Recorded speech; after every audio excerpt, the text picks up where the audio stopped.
Welcome back into the GSMC Sports Podcast as we are now going to be switching gears to the NBA. And I want to start off with the recent reports that Kawhi Leonard is expected to miss the season opener for the Los Angeles Clippers, as Leonard it's so unfortunate the way that his career has sort of unfolded in terms of these injuries and his public perception as a result of it. I mean, I listen, I don't want to blame a player for being injured. That is so disingenuous, and as somebody who is not a professional athlete, it would be irresponsible of me. But it has gotten to just a ridiculous point here. And again, I have a lot of sympathy, and I don't think that it is his fault. There's inflammation that he's dealing with in that right knee, the knee that he had previously torn his Achilles and ACL. So it's a very real issue. But I mean, the storylines are just writing themselves about Kawhi's career over these past few seasons where he has just been unable to stay healthy. Now,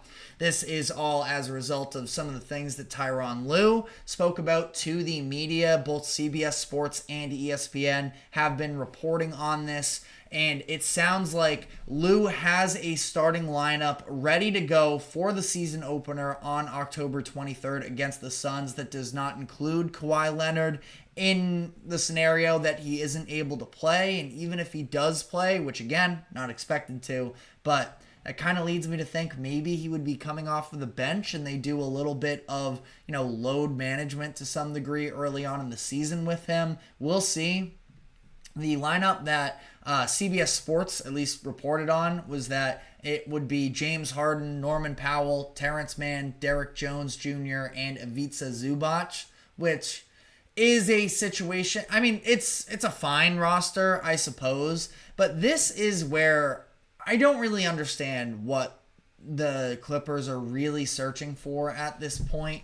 I understand the Clippers didn't want to overly invest into a team that was a little bit on the older side, a little bit more on the injury-prone side in terms of Harden, Paul George, and Kawhi, and to, unquestionably hitch your wagon to that. I think, be maybe a little bit irresponsible, but also the Clippers are at a point here where they are just bought in. I'll have to do a little bit more research on what draft picks the Clippers have from here on out, but I don't think it's a lot. I think they have probably mortgaged a very significant load of future picks, and yes, they have. As we pull it up here, they have owned 2 first-round picks in the coming years in 2030 and 2031.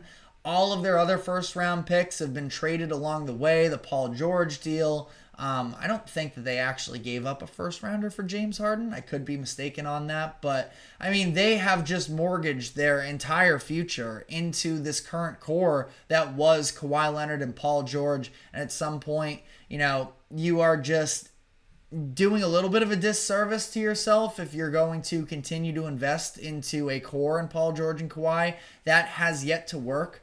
But also, now they're sitting here with Kawhi Leonard still on the books, giving him big-time money. You pay James Harden this offseason a bunch of money. I believe, I can double-check here. I should have been a little bit more prepared in terms of the specific financials of all of this as well, considering the fact that Harden, he signs a $70 million deal over the course of 2 years, which is kind of a lose-lose in my books. He has a player option next year, so he's costing them over $30 million this year, which is not a desirable contract if they ever wanted to make a trade of sorts. And then next year, he has a player option for $36 million. So, I mean, maybe if he does have a stellar season, you're just going to have to go out and pay him more anyways. And it just feels like they're directionless at this point. And you look about, what types of young players could they be building around from here on out?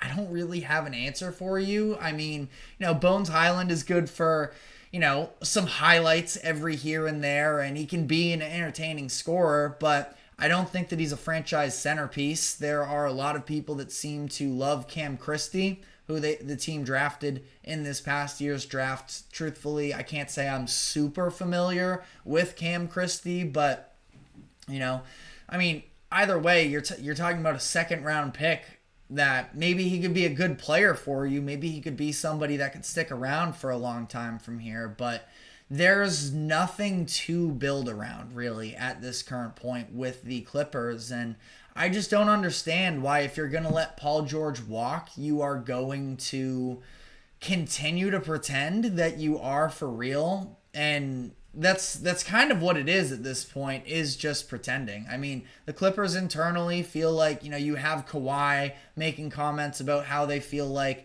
they are still championship contenders.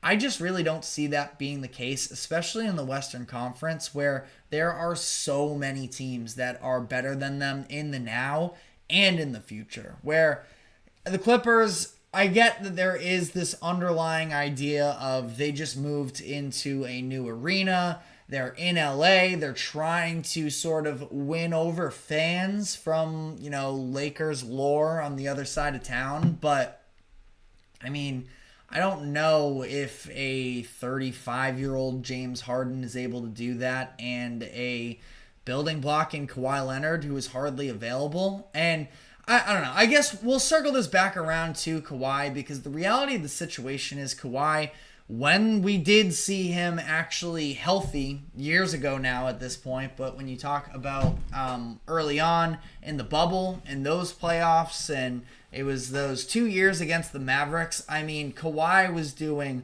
unreal things in terms of a two-way performance to be able to be exceptional for them. It was the 2020 playoffs and the 2021 playoffs. But again, he ends up getting hurt in the bubble as well, and we haven't even really seen him available for the Clippers in the postseason. And it's been so disappointing seeing the way that his career, I definitely wouldn't say spiraled. I mean, he's still, relevant. He's still on a good, not great team. He's been to the postseason, and I believe every season that he's been with the Clippers, and he's had high moments, and he's getting paid. So again, it's not like it's spiraling in terms of, his life is falling out of control. He's living a very good life right now.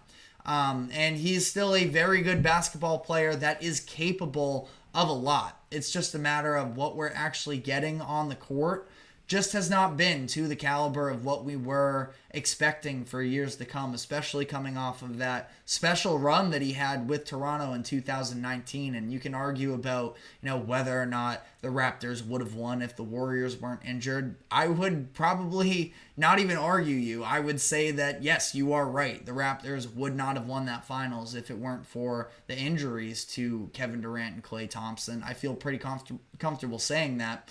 Doesn't mean that Kawhi wasn't still stellar that entire season long, including the postseason run. And I think I'm just disappointed as a fan more than anything, because Kawhi has been, especially in his prime, was one of the most fun players to watch in the NBA based off of that two-way dominance. Where, again, I go back to those series against Luka in 20 and 21, where he was a bucket on offense, and then on the other side, he's guarding Luka, giving him everything he can, having special moments along the way. And it's just been so disappointing to see the way that this is all sort of played out. And now for the Clippers, I think it is such a dull, unencouraging situation for the Clippers moving forward here, where, like we mentioned, no draft capital until 2030. That's the thing, as I mentioned, first round picks. They have 0 picks, period, of their own until 2030.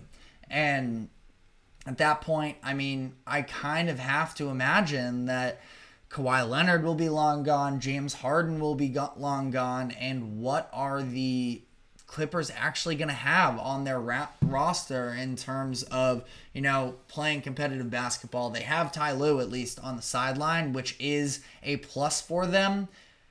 It is one of those things, though, where as much as I do think that coaching is very much downplayed in the NBA and people don't fully appreciate the skill and knowledge that it requires to be an NBA head coach, they can only get you so far. And the other part of this as well is just the fact that, it's not like I don't think they're going to have any of these players, play really well and the Clippers can sell off big in some blockbuster deal and get a massive return.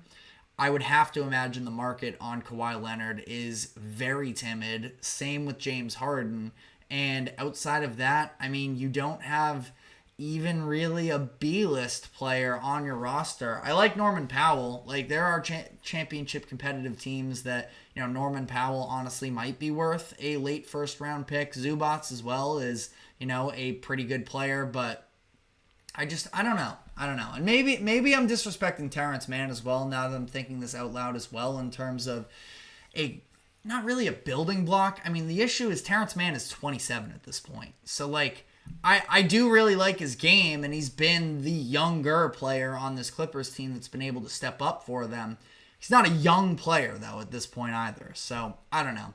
I'm so discouraged by how all of this played out for the Clippers, and I really do think that the Clippers made a mistake by letting Paul George walk in free agency for nothing. But let me know what your thoughts are in the comments section, as we are going to be headed into our final segment of the day, where we are going to be now with, just days left until the NBA tips off. We are going to be going position by position and listing the top 10 players by position for the upcoming season. Today we have point guards, so I will be listing my top 10 point guards for the year. So we're going to be diving into that, but first we're going to be taking our final break. Do not go anywhere. We will be right back.